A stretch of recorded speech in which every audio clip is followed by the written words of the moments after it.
सद्गुरू रमणनाथ महाराजांचा देहरूपाने असणारा जीवन प्रवास आणि त्या जीवन प्रवासामधील हनुमंतराय या हनुमंतरायांच्या या सानिध्यामध्ये आज आपण हा हनुमंत जयंतीचा कृपा आशीर्वाद हनुमान जयंतीचा महोत्सव हा आपण साजरा केलेला आहे. सद्गुरू रमणनाथ महाराज आणि हनुमंतराय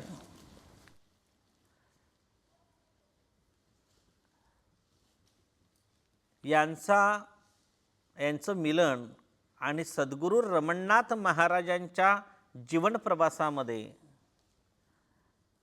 हनुमंतरायांचा आशीर्वाद का महत्त्वाचा होता आणि भगवान दत्तात्रेयांनी सद्गुरू रमणनाथ महाराजांना हनुमंतरायांच्या या कृपाक्षेत्राखाली तपश्चर्येची सुरुवात करण्यास का सांगितली याचं थोडक्यात मी माहिती सांगणार आहे. एक लक्षात ठेवा, या भूतलावर हनुमंतराय हा चिरंजीवी अवतार आहे. हनुमंतराय हा चिरंजीवी जरी अवतार असला ना तरी हनुमंतराय ही एकमेव अशी शक्ती आहे की ज्याच्याजवळ बल आणि बुद्धी या दोन्हीचं सामर्थ्य आहे. जेव्हा भगवान दत्तात्रेय सद्गुरू रमणनाथ महाराजांच्या या तपश्चर्येच्या अनुज्ञेने सद्गुरू रमणनाथ महाराजांना भोगावती काठावर जाऊन तपश्चर्या करण्याची जेव्हा आज्ञा दिली ना तेव्हा या भोगावती किनारी आदिवास असणारा हनुमंतराया की जो हनुमंतराया या भोगावती किनारी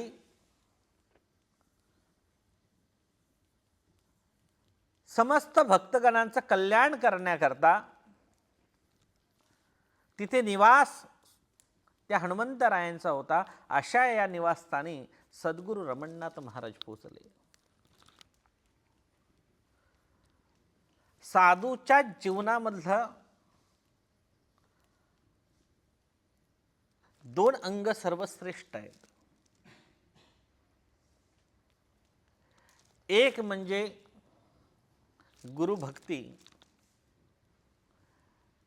गुरु समर्पण, गुरुनिष्ठा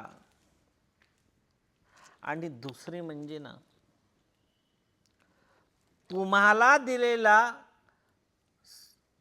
तुमच्या गुरुने आशीर्वाद येणाऱ्या कालखंडामध्ये गुरूंच्या आज्ञेनुसार त्या कार्याच्या पूर्तीसाठी अखंड रूपाने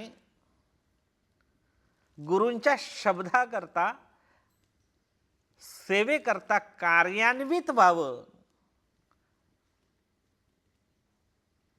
हे दोन्ही असणारे गुण हे हनुमंतरायांजवळ होते. बघा, हनुमंतराय जरी रुद्र अवतार असले ना, हनुमंतराय हे स्वयं महाबली असले ना तरी ते आपल्या गुरूंच्या म्हणजे श्रीराम प्रभूंच्या या गुरुसेवेमध्ये एवढे समर्पित असायचे का गुरूंच्या मुखामधून निघलेला हा शब्द हा त्यांच्यासाठी अमृत असायचं.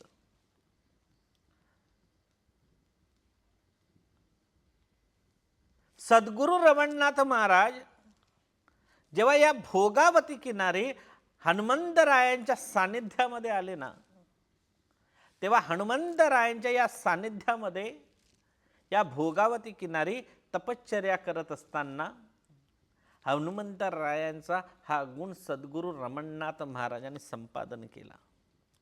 म्हणून आज तागायत सद्गुरू रमणनाथ महाराज भगवान दत्तात्रेयांनाच आपलं कार्याची पूर्ती बोलत असतात. सद्गुरू रमणनाथ महाराज या स्थानाला हे माझं स्थान नसून हे भगवान दत्तात्रेयांचं स्थान आहे हे आजचं आपल्या मुखातून संबोधत असतात. गुरूंची भक्ती, गुरूंच्या बद्दल असणारा समर्पक भाव हा सद्गुरू रमणनाथ महाराजांमध्ये एवढा काही सर्वश्रेष्ठ आहे की गुरु म्हणजे आपल्या जीवनातील असणारा हा श्वास आहे की त्या श्वासाशिवाय मी जगू शकत नाही, हे आत्तापर्यंत रमणनाथ महाराजांच्या जीवनाच्या प्रवासामध्ये आपण अनुभवलेलं आहे. आणि म्हणूनच रमणनाथ महाराजांच्या या जीवन प्रवासामध्ये, रमणनाथ महाराजांच्या या सानिध्यामध्ये या रमणनाथ महाराजांच्या या गुणाचा प्रत्यय आपल्याला जो वेळोवेळी येतो याला कारण आहे हनुमंतरायांच्या सानिध्यामध्ये सद्गुरू रमणनाथ महाराजांनी केलेली तपश्चर्या. दुसरं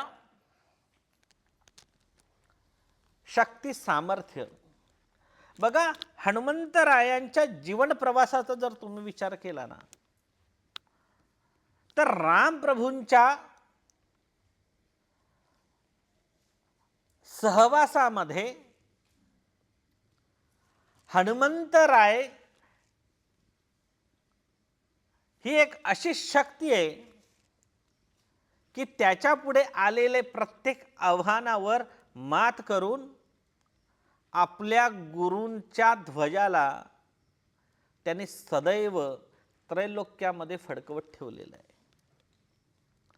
शक्ती सामर्थ्यामध्ये सर्वश्रेष्ठता, पण शक्ती सामर्थ्यामध्ये सर्वश्रेष्ठ असताना तुमच्याजवळ सरस्वती सुद्धा पाहिजे. जर आदिशक्ती असली तिथे सरस्वती नसते, जिथे लक्ष्मी असली तिथे सरस्वती नसते, जिथे सरस्वती असेल तिथे लक्ष्मी नसते, आणि जिथे लक्ष्मी असेल तिथे आद्यशक्ती नसते. पण या तिघांचा संगम एकत्र करणारे आपले हनुमंतराय आहेत. या त्रिलोक्यातील असणाऱ्या या त्रिशक्तीला स्वतःमध्ये संपादन करणारे हनुमंतराय आहेत. आणि या हनुमंतरायांच्या सहवासामध्ये 12 वर्षाच्या या तपपूर्तीमध्ये सद्गुरू रमणनाथ महाराजांनी ह्या शक्ती स्वयं हनुमंतरायांकडून संपादित केल्या.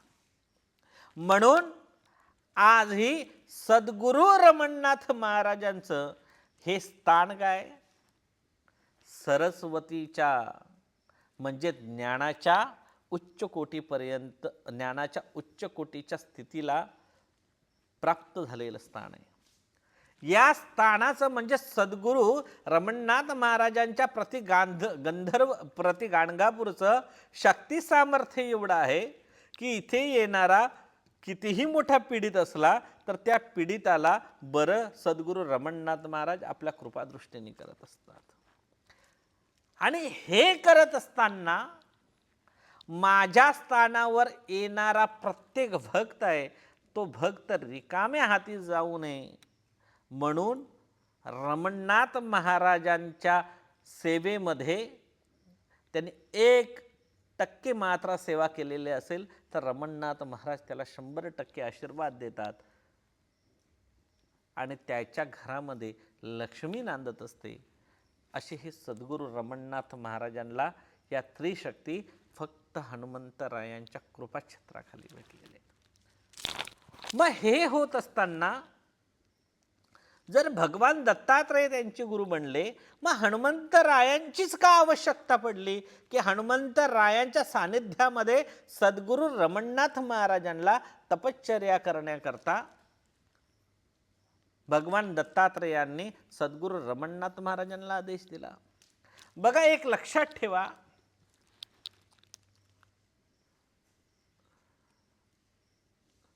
ज्या विश्वाचा पालन करता भगवान नारायण,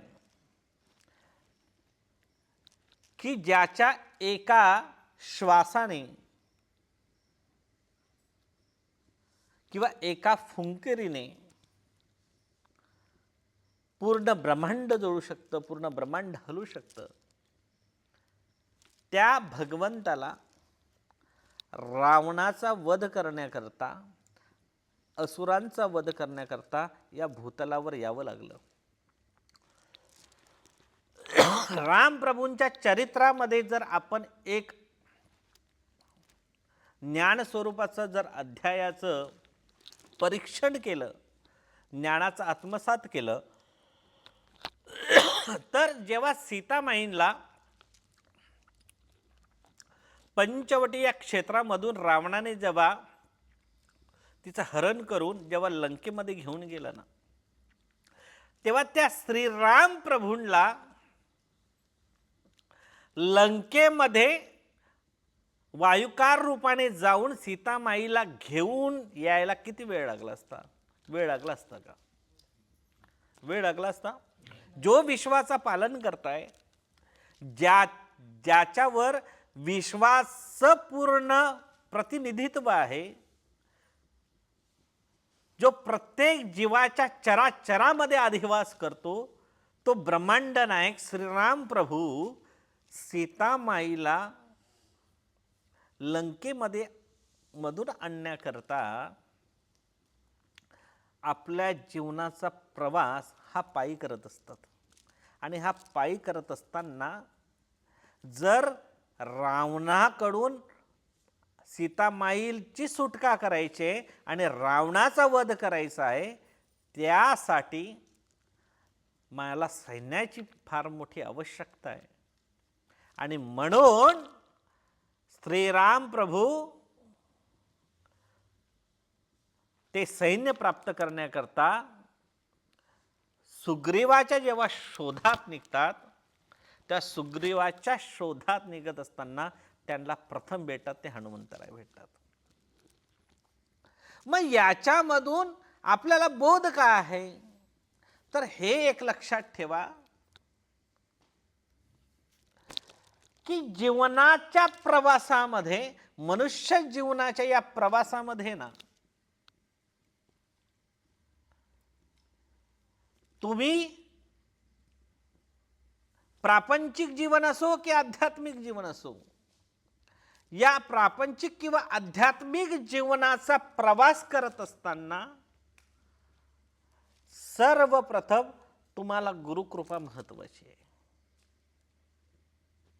मग गुरुकृपा अशी का पैसे देऊन भेटते का? गुरुकृपा अशी पैसे देऊन भेटते का? चला, आलोकनाथ महाराजांना 1 करोड रुपये दिले आणि त्यांनी लगेच आशीर्वाद दिला, असं कधी होतं का?